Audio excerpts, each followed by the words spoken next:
पहला क्वेश्चन है, एक जीन एक एंजाइम सिद्धांत प्रतिपादित किया था, किसने? 4 ऑप्शन दिए गए हैं और चारों ऑप्शनों में दो दो वैज्ञानिकों के नाम लिखे गए हैं। पीजीटी 2004 में क्वेश्चन पूछा गया था, इसका आंसर होगा बी, बीडल व टाटम ने इस सिद्धांत को प्रतिपादित किया था। यानी एक जीन एक एंजाइम सिद्धांत बीडल और टाटम ने प्रतिपादित किया, और इसके लिए इन्होंने किया क्या था, न्यूरोस्पोरा कवक था, इस कवक का प्रयोग किया था। और इस सिद्धांत के अनुसार एक जीन केवल एक एंजाइम का निर्माण करता है, और बाद में इस सिद्धांत को संशोधित किया गया और संशोधित करके वन जीन वन पॉलीपेप्टाइड सिद्धांत प्रतिपादित किया गया। नेक्स्ट क्वेश्चन है, निम्नांकित में से कौन एक स्वप्रतिरोधी बीमारी है? स्वप्रतिरोधी बीमारी कौन सी है? 4 बीमारियों के नाम चारों ऑप्शनों में लिखे गए हैं, इसमें बताना है स्वप्रतिरोधी बीमारी। आंसर होगा बी, मिस्थीनिया ग्रेविस। मिस्थीनिया ग्रेविस स्वप्रतिरोधी बीमारी है, और इस रोग में या इस बीमारी में पेशीय तंत्र संधि को नष्ट करने वाले प्रतिरक्षी बनने लगते हैं। जो हमारा पेशी तंत्र की संधि होती हैं, उनको नष्ट करने वाले प्रतिरक्षी या एंटीबॉडीज बनने लगते हैं, जिससे पेशियां कमजोर हो जाती हैं। नेक्स्ट क्वेश्चन है, बहुप्रभावी जीनों के कारण होने वाले रोग कैसे होते हैं या क्या होते हैं जो बहुप्रभावी जीनों के कारण होते हैं? आंसर होगा इसमें पहला, सिंड्रोम्स होते हैं। सिंड्रोम्स बता दें कि जब एक जीन एक से अधिक लक्षणों का निर्धारण करता है तो इसे प्लियोट्रॉपी कहा जाता है, प्लियोट्रॉपी। और यदि किसी रोग के बहुत से लक्षण एक साथ उत्पन्न होते हैं तब इस अवस्था को सिंड्रोम कहा जाता है। यानी कोई रोग है, उसके बहुत से लक्षण एक साथ उत्पन्न हो जाते हैं तो उसे या उस अवस्था को सिंड्रोम कहते हैं।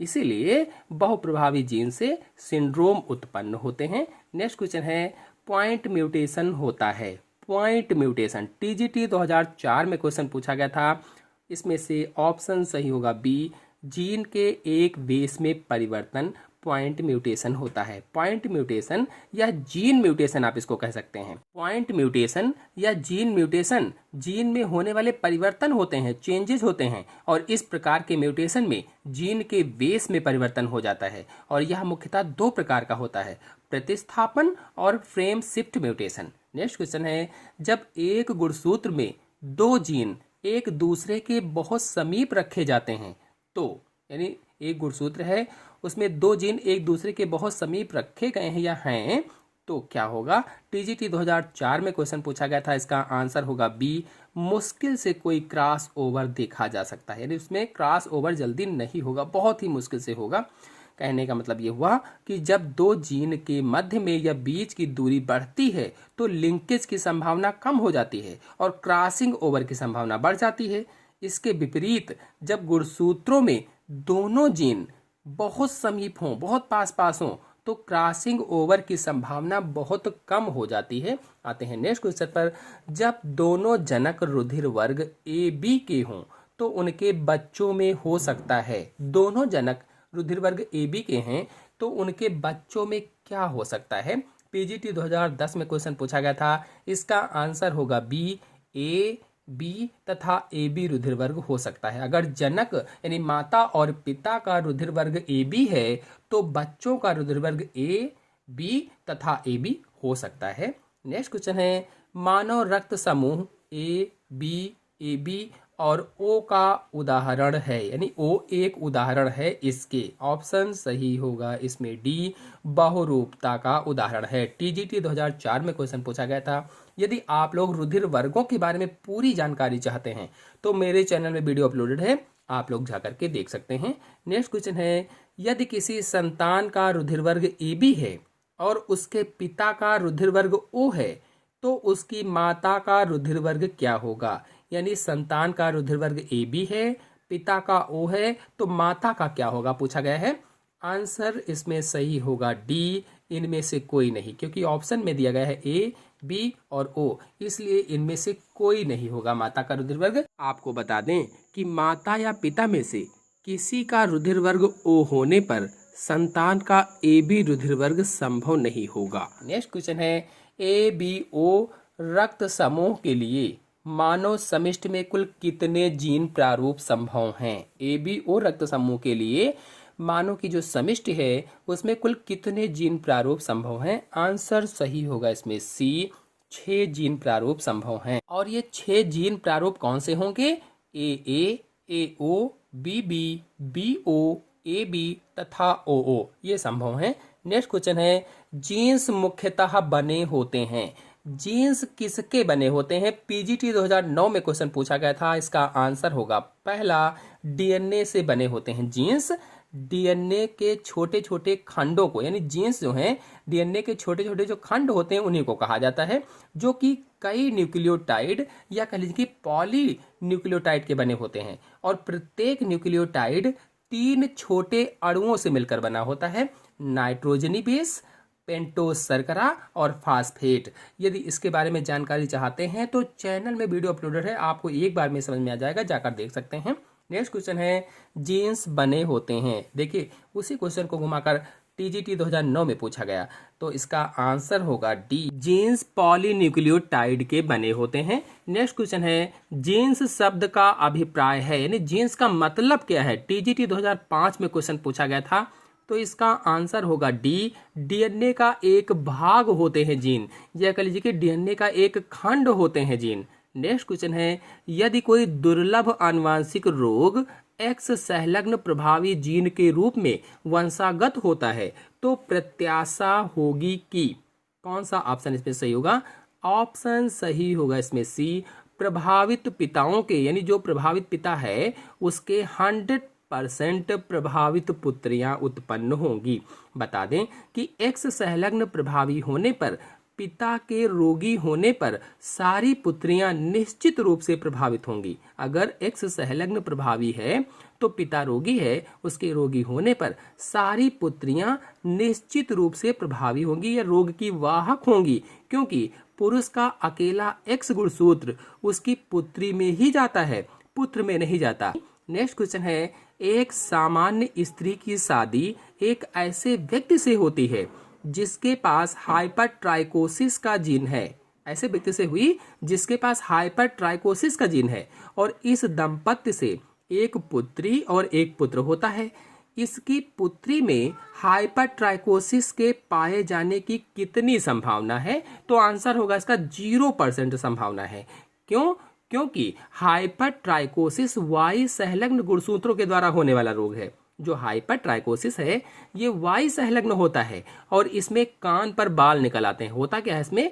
कान पर बाल निकल आते हैं। यह केवल पुरुषों में होता है तथा इसकी वंशागति पिता से केवल पुत्रों में जाती है, यानी पिता से केवल पुत्रों को ये मिलती है, पुत्रियों को नहीं मिलती है। नेक्स्ट क्वेश्चन है, निम्न में से कौन सा ऑन्कोजीन के नाम से जाना जाता है? यानी इसमें कौन सा ऐसा ऑप्शन है जिसे ऑन्कोजीन के नाम से जानते हैं? पीजीटी 2004 में क्वेश्चन पूछा गया था। इसका आंसर होगा डी, कैंसर कारक जीन को ऑन्कोजीन कहा जाता है।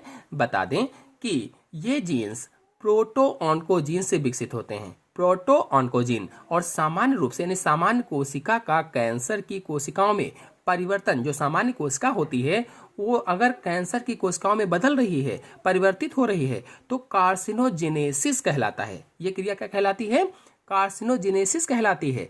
और इसमें अनियंत्रित सूत्री विभाजन के द्वारा कोशिकाओं में वृद्धि होती है, यानी जो कैंसर की कोशिकाएं होती हैं उसमें सूत्री विभाजन होता है और अनियंत्रित होता है, जिसके द्वारा कोशिकाओं की वृद्धि होती जाती है। नेक्स्ट क्वेश्चन है, कैंसर है, 4 ऑप्शन दिए गए हैं। पीजीटी 2011 में क्वेश्चन पूछा गया था। इसका आंसर होगा पहला, अनियंत्रित समसूत्री विभाजन जब होता है उसे कैंसर रोग कहा जाता है।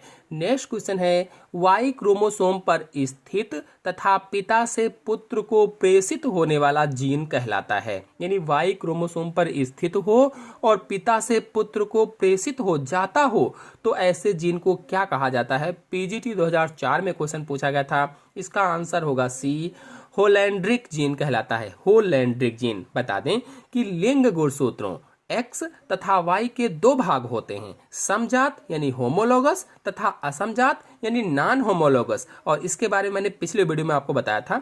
जो जीन वाई गुणसूत्र के असमजात भाग पर होते हैं वे पीढ़ी दर पीढ़ी केवल पिता से पुत्र में जाते हैं। यानी ऐसे जीन जो वाई गुणसूत्र के असमजात भाग पर होते हैं वह पीढ़ी दर पीढ़ी केवल पिता से पुत्र में जाते हैं और ऐसे जीनों को होलैंड्रिक जीन कहा जाता है, जैसे कर्णपल्लों पर बालों का उगना और हाइपरट्राइकोसिस से संबंधित जीन। नेक्स्ट क्वेश्चन है, जीवाणु का T4 प्लाज्मिड ट्यूमर उत्प्रेरक जीन को हटाने के बाद कहलाता है। जीवाणु का जो T4 प्लाज्मिड है ट्यूमर उत्प्रेरक जीन को हटाने के बाद क्या कहलाता है? पीजीटी 2005 में क्वेश्चन पूछा गया था, इसका आंसर होगा डी, टीडीएनए कहलाता है। टीडीएनए। बता दें कि कुछ जीवाणुओं जैसे एग्रोबैक्टीरियम ट्यूमिफिएंस में T4 प्लाज्मिड पाया जाता है और इसके दो भाग होते हैं, ट्यूमर उत्प्रेरक करने वाला टीआई भाग तथा जीन का हस्तांतरण करने वाला टीडीएनए भाग।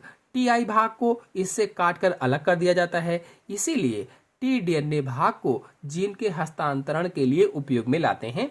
नेक्स्ट क्वेश्चन है, परिपक्व एमआरएनए में जीन का कौन सा भाग उपलब्ध नहीं होता है? मेच्योर एमआरएनए है उसमें जीन का कौन सा भाग उपलब्ध नहीं होगा? टीजीटी 2011 में क्वेश्चन पूछा गया था, इसका आंसर होगा बी, इंट्रान भाग। इंट्रान जीन का वह भाग होता है जो अमीनो अम्ल के कोडिंग में भाग नहीं लेता है। यह ट्रांसलेशन के पूर्व एमआरएनए अणु द्वारा अलग कर दिया जाता है, या कह लीजिए कि परिपक्व एमआरएनए में उपलब्ध नहीं होता है। आते हैं नेक्स्ट क्वेश्चन पर। निम्नलिखित में से एक वाहक के रूप में बाह्य जीन को वाहित करने की क्षमता सबसे ज्यादा है? आंसर सही होगा इसमें डी, YAC में सबसे ज्यादा क्षमता होती है। Y यानी ईस्ट, A यानी आर्टिफिशियल और C यानी क्रोमोसोम, मतलब ईस्ट आर्टिफिशियल क्रोमोसोम। और जो विकल्प दिए गए हैं, वाहकों में सर्वाधिक संख्या में जीन 2500 से 10,000 केबीपी को वाहित कर सकता है या कैरी कर सकता है, और इसका प्रयोग जीन इंजीनियरिंग में बड़े जीनोम को चित्रित करने में किया जाता है। नेक्स्ट क्वेश्चन है, द्विगुणित तंत्रों में वह जीन जो अर्धसूत्री फर्स्ट विभाजन में गुणसूत्र बिंदु और प्रथम क्राइसमेटा या गुणसूत्रों से के बीच में होने वाले क्षेत्रों में स्थित होते हैं दर्शाते हैं। 4 ऑप्शन दिए गए हैं, इसमें ऑप्शन सही होगा ए, आवियोजन की परिघटना दर्शाते हैं।